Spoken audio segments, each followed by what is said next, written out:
Welcome to Leadership Rewired. Our mission is to disrupt traditional leadership development by fostering a community of resilient, growth-minded individuals who drive their own destinies and lead effectively through change without sacrificing their well-being. Two former colleagues and current friends, Allison Allen and Dean Martin, invite you to join them for an honest conversation that brings a personal perspective to the issues of leadership. Welcome to Leadership Rewired, where we lead with integrity and in a way that is authentic to ourselves and our purpose. We're Allison and Dean, and today we're going to be diving into a topic that no leader wants to face, but many do: layoffs. Imagine walking into work, getting called into the war room, and finding out that you have to lay off 50% of your team. First, there's shock, there's disbelief, there's dread, there's relief. And the relief comes from the fact that you think it's not you or that you're going to be impacted. And in some cases, this does happen to leaders, but you're just in that moment and what's going on for you. It's a scenario that even the most seasoned leaders like us on this call, we get shaken by this experience, shaken to our core in some cases. But what we're going to do is talk openly and honestly about our own experiences and then give you some guides and some tips around how you can get yourself through the situation. The mission of Leadership Rewired is for us to really disrupt traditional leadership development. We do this by fostering a community of resilient, growth-minded individuals who drive their own destinies and lead effectively through change without sacrificing their well-being. So let's get going on this topic, which I must say I feel a little bit sick. Thank you for doing this with me. But yeah, I like you said, Allison, each of us have our shared experience and individual experiences of being involved in layoffs. And the starting point for many leaders, we would encourage them to think about what's your historical experience of it? Because there may be some leaders who've never been on the receiving end of a layoff. So come in quite beautifully and naively believing, oh, this is an HR process. It's part of the deal. This is how businesses work. We closing down a certain part of our function, or we upscaling here, or because of costs, this makes sense. I can get behind it. It's okay. And our employees will get their COBRA benefits, and HR will be nice to them, and it will be fine. And then there are others who are called into this room, the war room, or whatever you call it, who have their own experiences of being terrified and on the receiving end of, being asked to let go, being let go as a result of a reduction in force. And so to get over that, to deal with that yourself is actually very valuable. That's a good starting point. Yourself is the first source of data to go, oh, I've got a point of view on this. Let me ask you why, before we get into this, what's important about us discussing layoffs now? Why do you think in our podcast? Why was this top of our list? Before we get into it, I think it's important for me and also for the listeners to understand why this topic makes you a little bit sick. No, it's important because it's real, right? It's real. So I'm curious. I think I know, but I'm curious, and I think the audience would be really our listeners would be interested in why. Sure. Well, look, having led teams, I've not run layoffs before, but have been involved in some kind of a reduction in force, and then needing to provide my own manager with as objective data as possible as to who might be, on the list of people who should be let go. And then I've been on the receiving end of a layoff. I've been in a team as a leader where 4 other managers at my same level were cleared out in one day. And, you and I have also worked for quite a long time. So it's just something that's part of an organization, whether you sit in HR or not. You'll come in and go, oh my goodness, did you hear that just 20% of the sales team have gone? Or did you know they closed the entire office in wherever, Hyderabad? And you're like, what? How did that happen? So yeah. How about you? What's your involvement? Well, look, you asked why I think this topic is important to discuss. Like I probably have been working in HR for a little under 20 years. So let's just call it 20. Yeah. And I think even before that, I don't even remember hearing about massive layoffs, but they happened, right? Organizations will orchestrate huge layoffs for whatever reason that they would have them. I think now what feels different, and I mean really different in the last few years, is that on the outside looking in, it can almost feel like it's just a go-to. Like organizations aren't making money, or they haven't built products, or they don't believe in a function, or whatever the reasons, right? Basically, it feels like a go-to. There was a time you couldn't go onto social media without seeing that someone had laid off a group of people, and you could see teams of people trying to advocate and support each other, right? I remember being at Twitter before things got really, really crazy there. We would actually look for lists of other organizations that had just laid people off. We'd be like, swarm that list and find some really amazing people. So you found that the people who were impacted and people within organizations started helping the folks that were laid off, right? Again, it's sort of this go-to. It doesn't feel as strategic. And in some cases, thoughtful. I'm sure it is. I'm not judging people's layoff processes. Well, I can, but you can. I'm not going to, not in this call.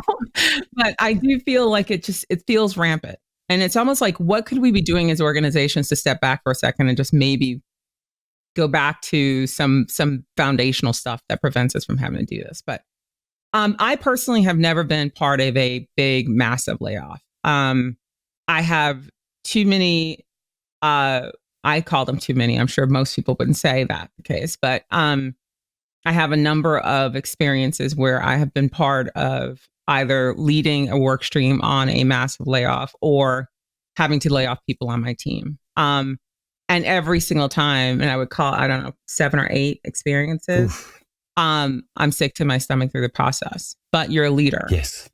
And you're the voice that's in the room. And you're the one that's trying to get as much as you possibly can for the people who are being impacted. You really want the business reason so that you can stand in front of the people you're having to impact, but also the people who are going to be left behind.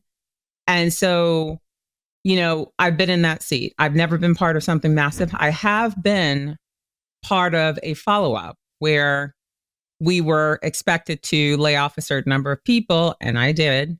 And then maybe about 3 months later, I was asked to leave as part of the same layoff. So, and it was because there was too many VPs and they had to cut someone. So it needed to be me. Now, that doesn't feel great, and we can talk about that. I think I was a great performer, but apparently not. But yeah, I have been part of that kind of experience. Yeah. I would like us to come back to that, because I know we're sort of joking, and that's partly the nature of our friendship and relationship, is that we get to talk about the hard stuff and the fun stuff, and integrate it all into one delicious mess of whatever. But you saying, "Oh, apparently I was a good performer," or something like that. I think that's you go. Yeah, I think often that's what a lot of folks who are being laid off think, right? They don't understand, right? Which means that the reason and the rationale given to them isn't really clear. And so in that particular scenario, I think I looked around the room and I'm like, are you kidding? Of course. Like, I'm the person that's being asked to leave. So I think it's that vein, but I agree with you. I don't want to make light of this topic, because this is definitely not one that we should be joking around. And also that in layoffs, we'll get to this in a bit as well, I suppose. The idea is to look very objectively around and and to be aware of the bias that an organization might be missing, in order to identify if we are losing 50% or whatever, what's that very, equitable way that we're going to make those decisions. And sure, it may be performance based. And we also know that sometimes it's just because of a function. And also bias is present in that. Even with the best systems in the world, systems are created by people. So there is something, woven into that means that some organizations think it's objective and you're like, surprise, surprise. Let's look at the numbers. Oh, isn't it curious of the people who are on the list? We see a lot of people of color, or we see a lot of, other minorities, or we see a higher representation of people with, disability accommodations, or we see a higher percentage of people who are, remote workers. And we're like, that can't be a coincidence. Like, surely it's not, and it isn't. Yet organizations need to and want to be very clean and tidy about that so as to avoid, litigation. Yeah. But certainly not always the case. 100%. And I think, something I often think about, and we might do a podcast on this after I, throw this out here. But I think, when you start hearing about employees who have now educated themselves on the WARN Act, which is actually what's meant to protect organizations or protect people from organizations that are not fair. And, organizations are supposed to, do a legal review of everyone on the list to make sure that they are not over indexing on, certain groups of people. Everyone that I've been in, we did the things we were supposed to do. And where I could, I would, shoot for additional money, right, for people. And so, and in some cases, I was able to get, in some cases I was not. And so I think you're right. I mean, that happens, right? You'll end up, I remember, I won't say the organization, but I remember, we had this incredible, ridiculous diversity targets. And, we would go and hire all of this diversity and get them in the door and get them onboarded. And some of those same people would be on the list, right? If there was a layoff. And it's like, it's a revolving door. So it does happen, right? It does happen. But you hope organizations follow the process, they follow the rules, they do what the government says, they do the legal review, and can justify and stand by any decisions that they made. At least that's what you hope for. Yeah. And would be able to stand by the decisions they had made that may have been a criteria, may have been tenure. But because of, why certain communities have been discriminated against and are historically underrepresented, fortunately, we've seen a change in the recent years, a move towards a more diverse workforce. But then that means those are the employees who are less tenured, where there's, less representation at more senior levels. So, hand on heart, organizations might be able to say this was just a tenure decision. But the folk who have been there, not as long as some of the other folk, those are from our historically underrepresented groups.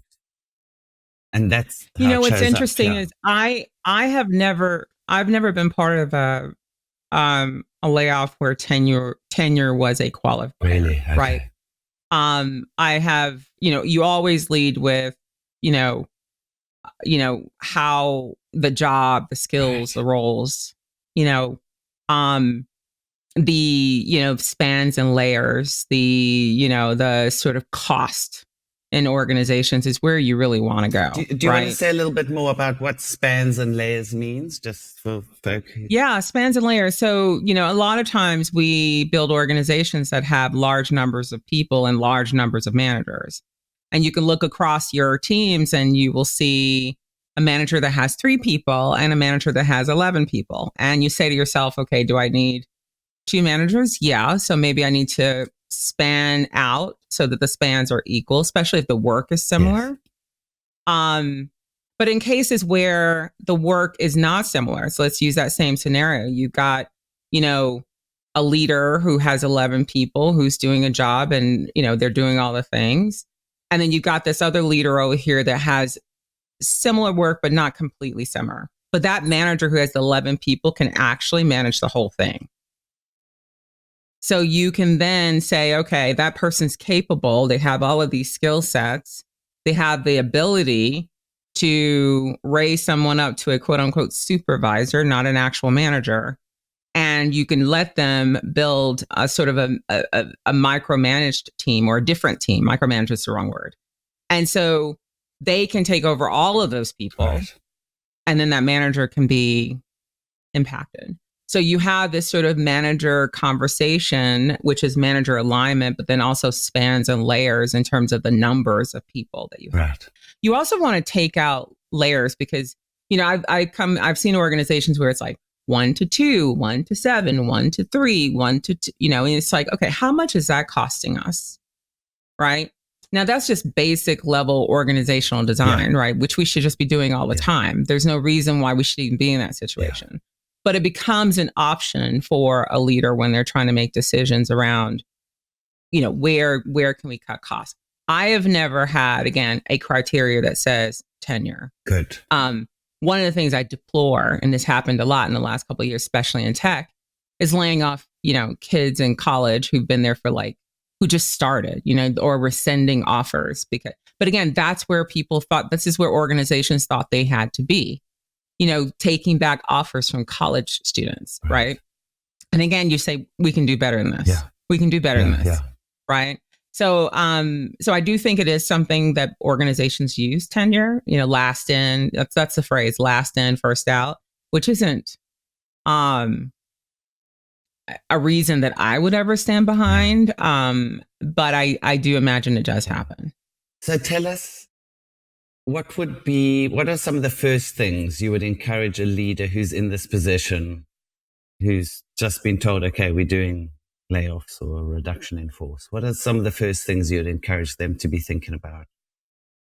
That's one thing I think you want to be thinking about. No, I think you've now just been placed in a role where you now have to lay off 50% of your team. Let's just say you have 10. That means you have to come down 5 people. That's hard. Yeah. The first thing you're thinking about is how, where, why, and how did you come up with 50%, right?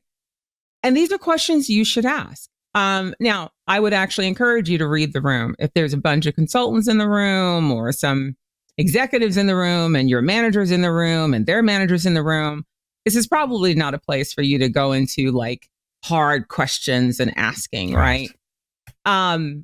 Maybe that's a separate conversation with you and your manager later. But I think there are some questions that you could ask in that room, which are what are the primary reasons for the layoff? Yeah. You want to understand, is this a financial situation? Is this an operational situation? Yeah. Are we doing a location or driving a location strategy? You have every right to ask, what are the primary reasons for this?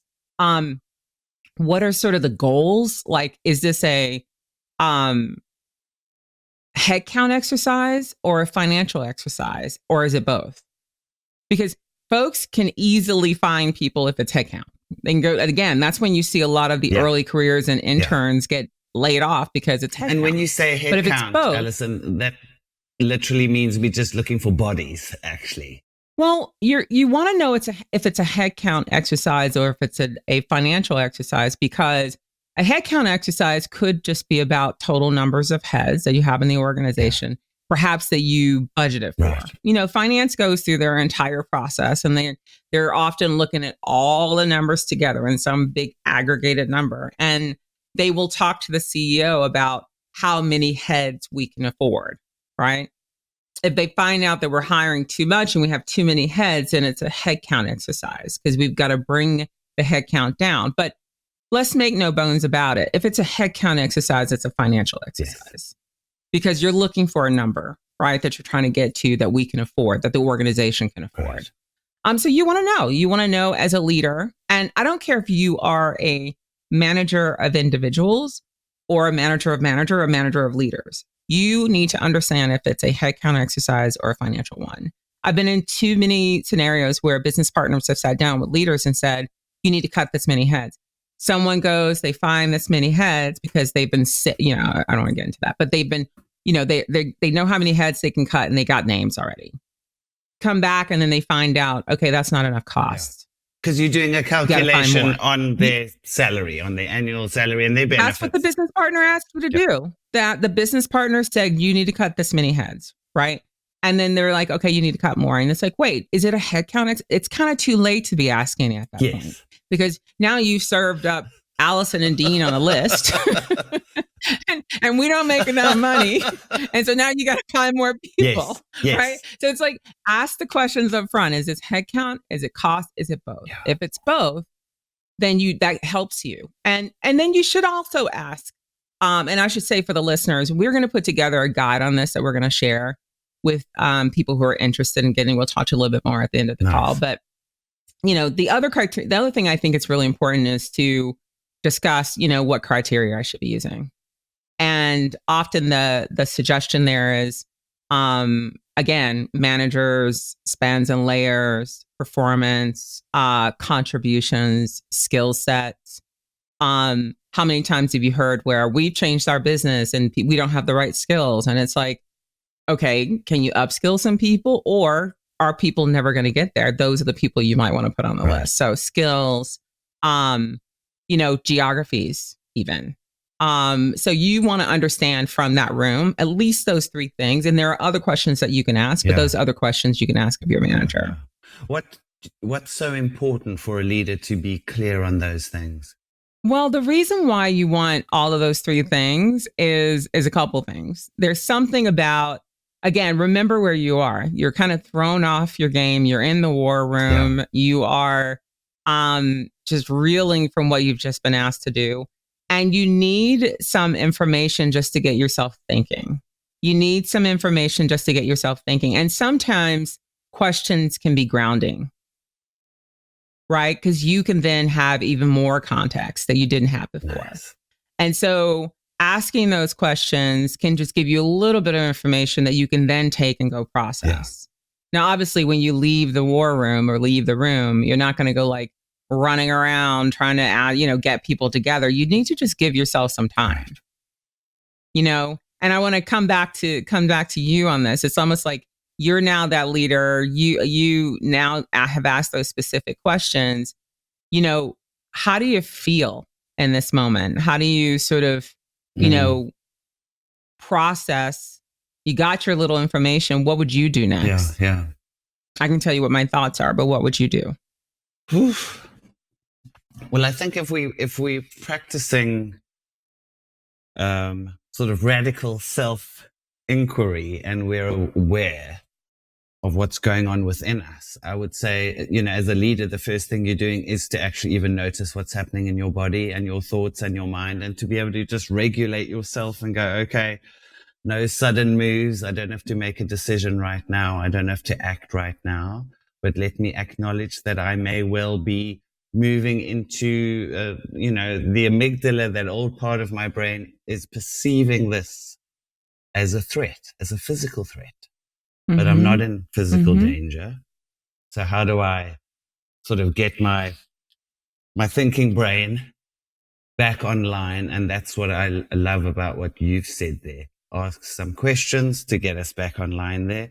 And then also to, have that person or, the trusted colleague, or maybe it's your manager, to be able to even process this with afterwards. And by that, I mean, even to be able to just talk about it and say, oh my goodness, I didn't see that coming, or that freaked me out, or I knew they were going to do it in Q2, or whatever your emotional outburst is. That's probably like the first thing that I would encourage people to do, so that 100%. And I love, and you kind of answered the question that you asked me, which is, you're the questions start to, trigger, or if that's the right word, maybe that's not the right word, but start to sort of percolate in the thinking side of your brain. Yeah.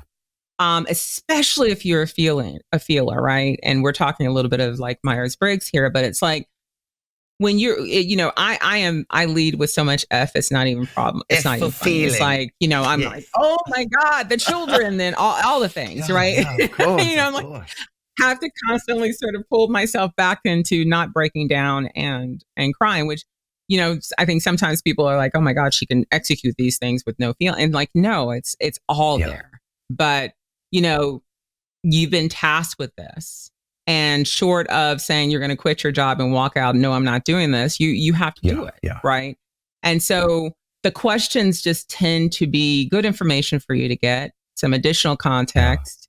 To your point, though, take it and, get yourself settled. I would never, ever run out and start the exercise. Some people do. I've seen people, it's almost like they feel rewarded to come up with their, I have mine done, mine's done, mine's done. You got your list, I've got my 5 people. Yes, Yeah, and it's crazy, but a lot of us can't. A lot of us need the time, and the questions become just a good way to sort of transition into the thinking brain. One other thing I would add there, Allison, which is more of a long-term action that leaders can take, something that's a bit more sustained, is sort of have done your work beforehand and not necessarily thinking about it in terms of who would I pick if there was a layoff, because we don't know what that criteria would be. But as a leader, to know your people. So to be really at any given time to be able to say, here are my 10. I know exactly where they are in terms of their performance, and so do they. I know exactly where they are in terms of their skill set, what's lacking, what are critical skills or hard to hire skills, who are my key performers for those things. And they know it too. So that when something like this comes in, you're not like, oh crap, where's that spreadsheet? I'm sure we did a talent review 9 months ago. Who are my people? Oh, I like that guy and that one's a mess. No, that you already have a really robust a closeness to them and understand how they're performing, but also have some data and rigor that sits behind the ways in which you've measured or assessed them in the past. Dane, this is, 100% plus one, 100%, whatever I need to say to validate what you just said, 100%. And it's like, I think one of the things that I would challenge managers on is, why is it hard? Well, I don't want to lay people off. And it's like, okay, I get that. I'm with you. I don't either. But tell me why you can't choose between I'm asking you for 2 people. Tell me why. Well, I don't know all of their performance. Okay, so now you and I need to talk, because in actuality, you should have a good understanding of the performance of your people. And I think this is really important, because sometimes when you are a leader of individuals, that's really easy. Yeah. But if you're a VP or a senior director or SVP and you've got to lay off, like you got 200 people in your organization and you got to take out 50 heads, for example, you don't know all of it. And so the questions you need to be asking is how far down in my leadership team can I go? Because there's no way you're going to know the performance. I mean, generally, you know the performance of your people. And maybe you know the performance of the people who report directly, but you're holding your managers accountable to understand how their teams are performing. Yeah. So one of the questions you want to add onto the things that I just said is, how far down can I go? How far into the organization with leaders can I go and bring them into the tent and have them be a part of this exercise? Right. And one of the reasons why that's super important is because those really, really great leaders that you want to retain and keep, like if you've done your job, you know who you're going to let go from your leadership team. But the managers the leaders that you want to keep and you're going to leverage to actually get everybody back, back into excitement. Yeah. Those are the ones that want to be in that conversation. And you need to be in that room going, I need to bring in John, Mary, Sue, whoever makes sense into this conversation, because 1, I need to engage them. And 2, they're the best at knowing who their people are. How far? When can I bring them in? Maybe it's not immediately, but maybe it's bringing them in at some point. Nice. Okay. So that's like a good start in place our, the short term, get our information and the criteria and the outcomes. A longer term, as a leader, make sure you are close to your people, you understand how they're performing. And as a senior leader, to think about who are your trusted managers and why are there only a few whose names are coming up for you in terms of I trust that they know who their people are. So what are some other things? Maybe we can just identify 2 or 3 other things that we would encourage a leader to be thinking about now that, we now maybe moving into these, the layoff notification meetings or preparing for that. Yeah. I think there are some, there's some tactical skills, and then there's some people related skills. There is no better time during a layoff to tap into your emotional intelligence. And if you don't have any and it sits in negative pretty much all the time, you need to go find some droplets from somewhere, because this is the one time that you have to demonstrate some kind of emotional intelligence. Is that group of people I referred to you before who leave the war room and they have their list, the next day, because for them it's just about the thinking gene and going through the data and making these very supported decisions, right? But emotional intelligence is really super important. Showing some empathy and some compassion during this experience, not just again for the people who are leaving, but the people who are staying. Because sometimes being part of the group that's staying, and trust me, again, it's not always fun. It's almost just as devastating and jarring for them. The other one is that, this is not, this is Allison, big intuitive, love to whiteboard things. So give me a marker and a whiteboard and I can be there all day dreaming, right? But this is the moment in which you have to be analytical and you have to lead with data and you have to have data. Not just because you need to back up your decision, but the organization has to back up your decision.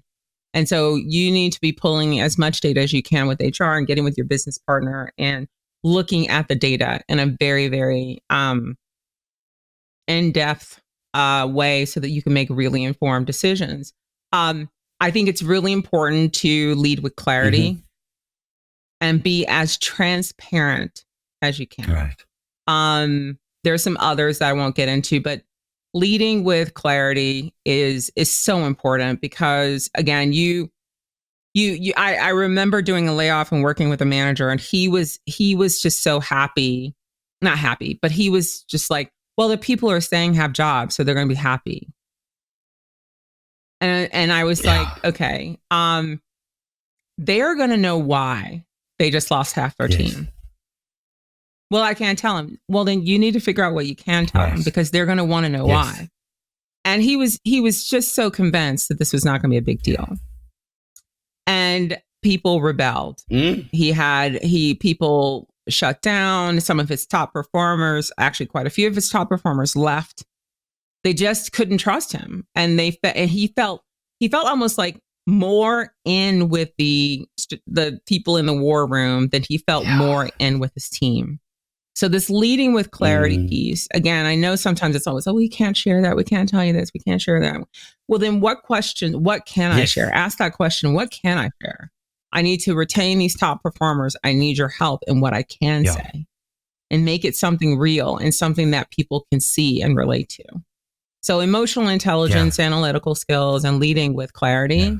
There are others, which again, we'll share on the guide, but those are the ones that come to the top of mind. Tell me how this sounds to answer the question, what can I share?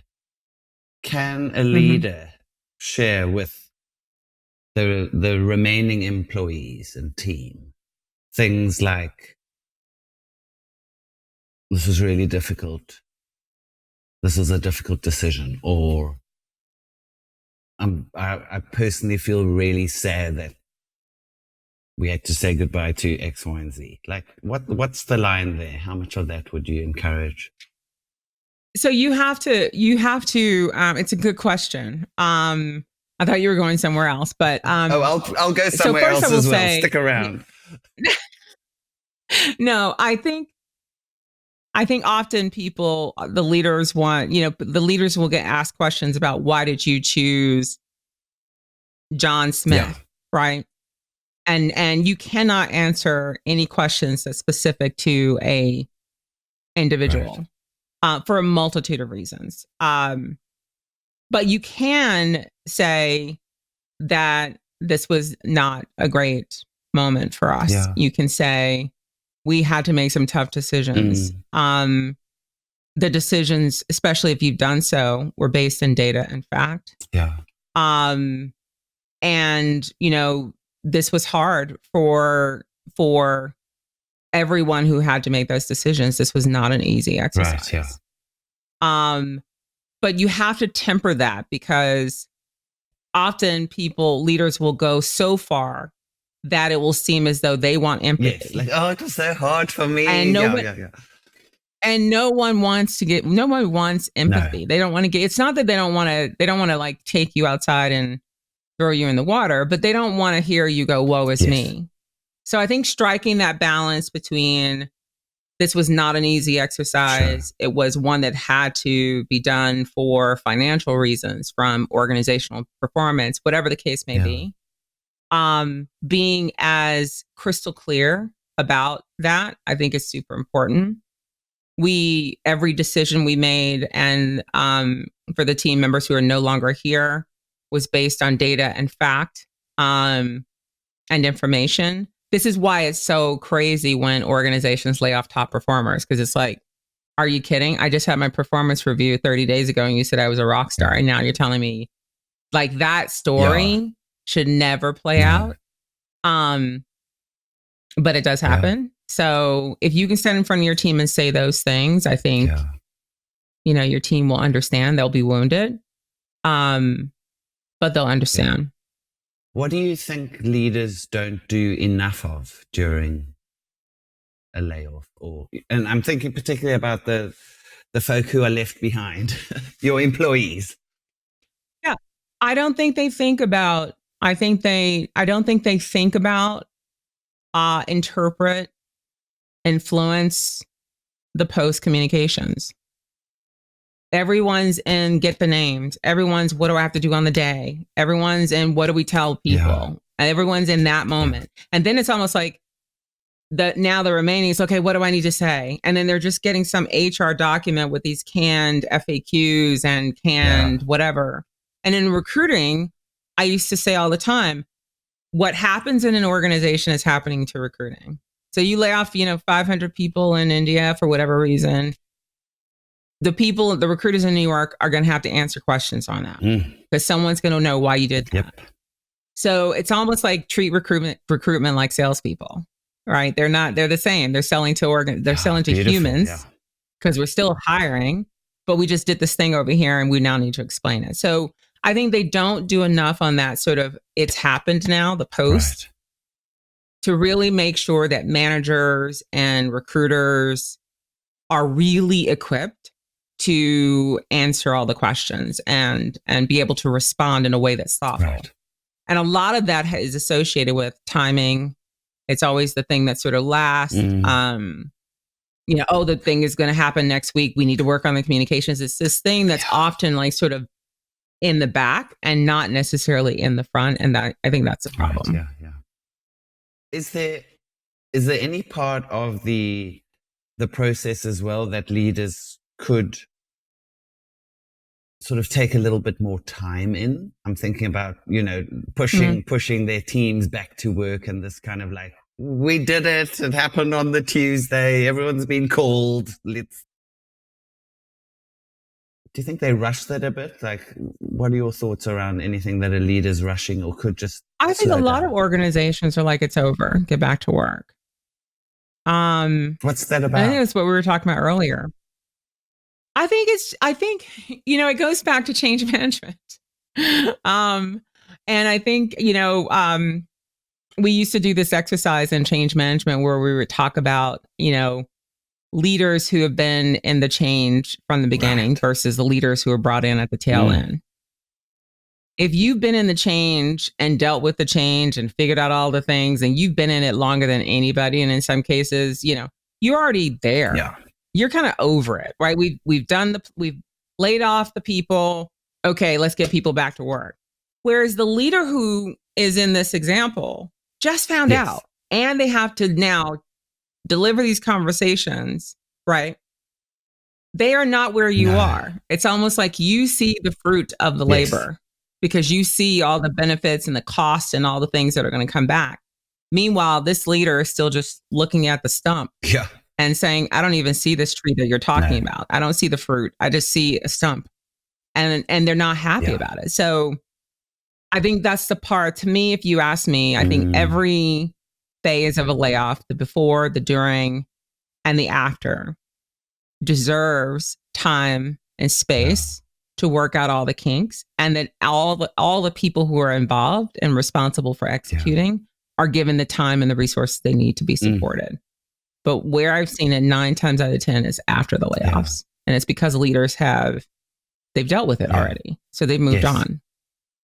Oh, that's so valuable to hear that. Yeah, I think I was reading some, there was some research that MIT had done around layoffs, and just acknowledging that, the perceived fairness of how a layoff is handled has such a bearing on the employees who are retained. And pushing people to get back to work is not the way to do it.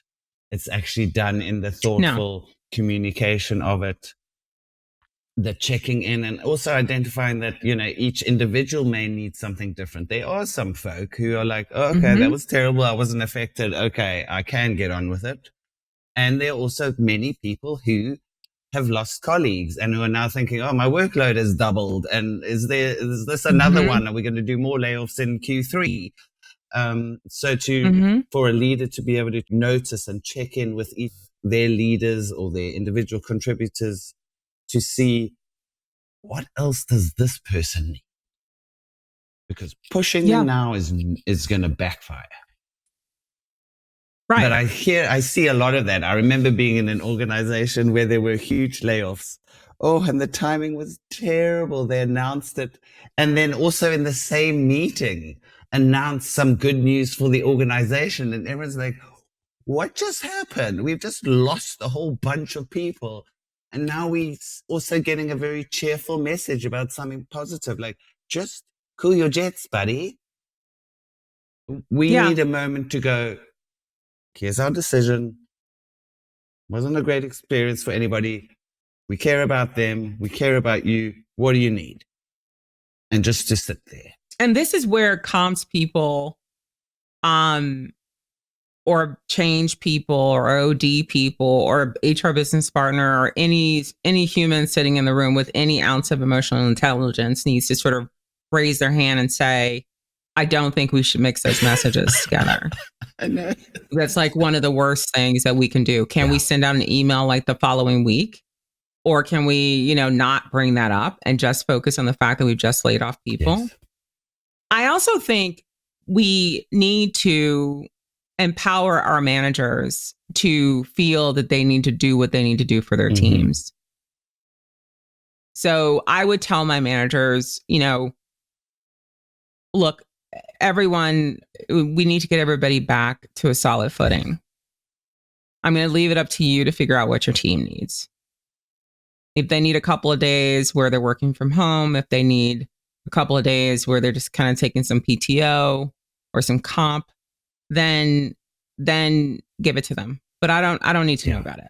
It's not something that it's beautiful. I need. You each use your best judgment around what your team needs. Yeah. Because to your point, I've seen it where I've just done a major layoff and I've got recruiters in one corner of the office literally crying and talking about it. And then I've got 10 recruiters on the phone.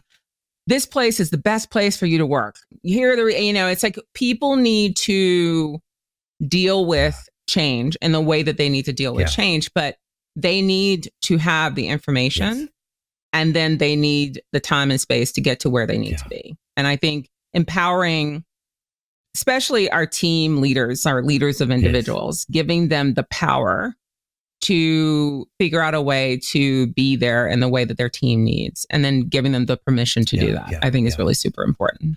That's beautiful. Good. And certainly not mixing messages in a big town hall. That's just absolutely crazy to me. You know, I also think part of that probably originates from, I'm trying to think like when I may have done something like that as a manager, you know, sent mixed messages or been frustrated with team members, or it's even sort of like got on board with something fast enough. And again, it originates from myself, like that discomfort of wanting to be a good leader and wanting to make your team successful or achieve your goals or whatever it is. And then to see what feels like, you know, everybody's stopped. And instead of... Because everybody have stopped. Yes. Yeah. Because this is layoffs are a big, gigantic distraction. You know, even the person who's pretending to work through the experience in this and just hoping that they're not going to get called is distracted. Sorry, I cut you off, but it is a very loud, a loud flag going, look at me, because it is. Yeah. Right. And if you look at this market and just like the fact that people haven't been able to rebound as fast, like this kind of market hasn't existed. I don't even know. I mean, I don't know. I've never seen this kind of market before, but it exists, and organizations are doing really well financially. And there are a lot of people still walking the street without jobs. And there's something to that. So layoffs are very loud and very distracting. And I think you have to figure out how to isolate that experience because it deserves to be isolated. I think it's probably... It doesn't deserve to be mixed in with anything else. No. Sorry. I think it's probably one of the most difficult things for a leader to be able to do well. Hopefully 100%. It's something you never have to do, but it probably is there because it requires you to be really at the top of your game in the moment and during, you know, in preparation and the delivery and the aftermath of it. And also success at leading a team through a layoff is contingent on, have you been doing the work all year round? And do you have good systems and processes to know your people, to be able to understand what they need, to know how they're performing, to be in touch with what's happening in HR, that you can talk intelligently about the implications of the layoff. That's like the long game that needs to be there too. Yeah. 100%. This is not a fun time. And by the way, if you see a manager going, oh my God, this is like so fun. Like that's exactly when most senior leaders or somebody needs to be saying, okay, what is going on? Like they're getting too much joy. You are stopping or impacting a financial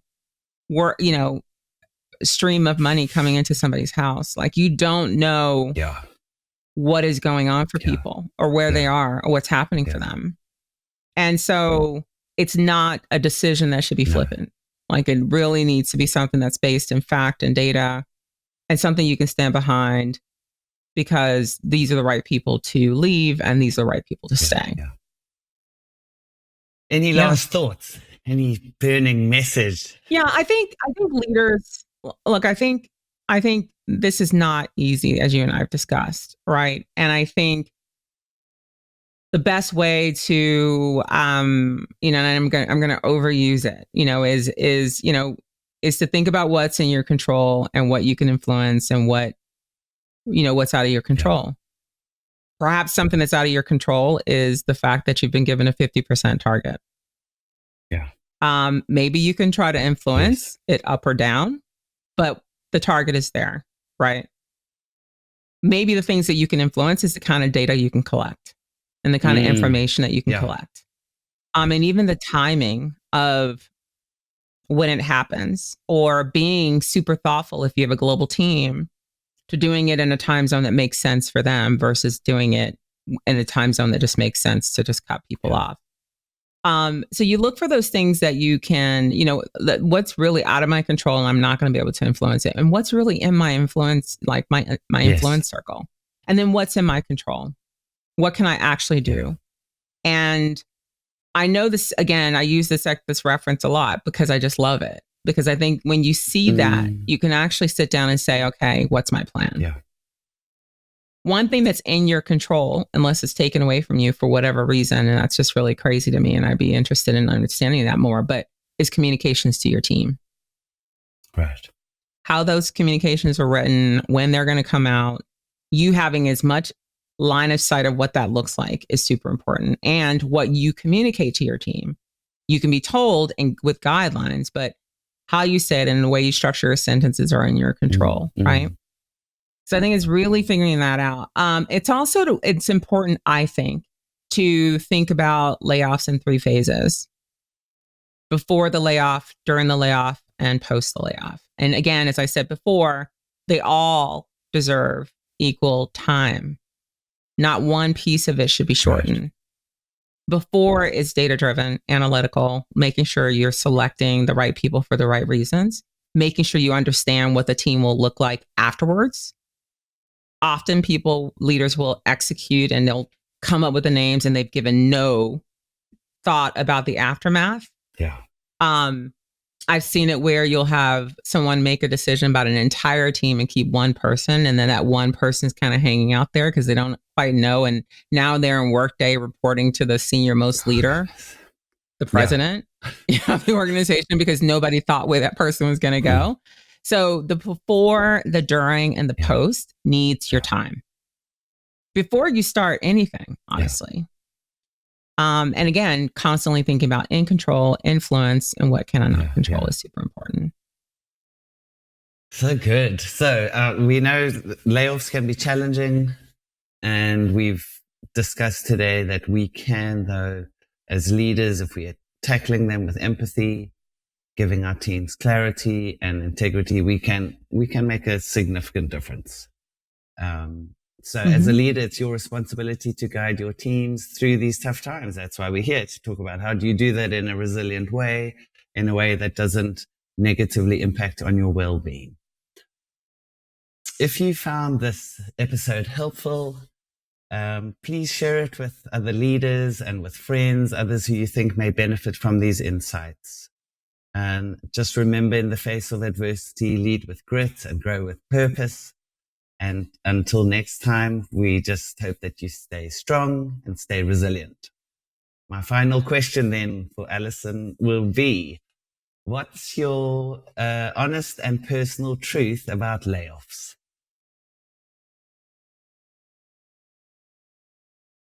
Layoffs suck. And if organizations would do better in operationalizing business strategy and making sure they have the right people, they wouldn't have to do them. Ooh. Didn't pull your punches on that one. I love it. It's just fact. Well-run organizations that have a sound business strategy, a sound operational strategy, and a sound people strategy that's interconnected. We're building this product. That's going to require these operations. That's going to require these skills. Do we have people who can do those skills? Yes. Awesome. Move them on the project. Don't have to lay anybody off. But organizations where they just keep adding people because they have new skills required, and the people team just keeps supporting this craziness around hiring and not repurposing and not using skills, they in essence are sort of setting themselves up for, now we have too many people and not enough skills. And so we need to lay people off. So personal and honest truth, if organizations got better at operationalizing a business strategy, an operation strategy, and a people strategy that's interconnected, they wouldn't have to lay people off. Oh, I love that. I need a t-shirt of that. Thank you. What about you, Dean? Come on, I'm sure you have one. My personal honest truth about layoffs would be, I'm also going to say layoffs suck, and if as a leader, you're staying close to your people, and you know who they are as individuals, and you've got a good, solid understanding of how they are performing, then the process doesn't need to be as terrible as it may end up being. Mm-hmm. Yeah. Mm-hmm. That's it. 100%. I mean, it still will not be great. It won't feel good, but 100%. Thanks, Thank Dean. you, Allison. I always love talking to you. I learned so much from you. Oh, my word. Same here. Same here. Same here. This is a tough topic. And for our listeners, we're going to share a guide. And we will make it available once we figure out how we can do that. And look, it won't be this intensive, overdone research paper, but it'll be sort of a checklist that will be hopefully super helpful. If you're ever placed in this situation, you can say that you got this template from that podcast. Leadership Rewired. Leadership Rewired. That podcast. Yes. Amazing. Thank you, everyone.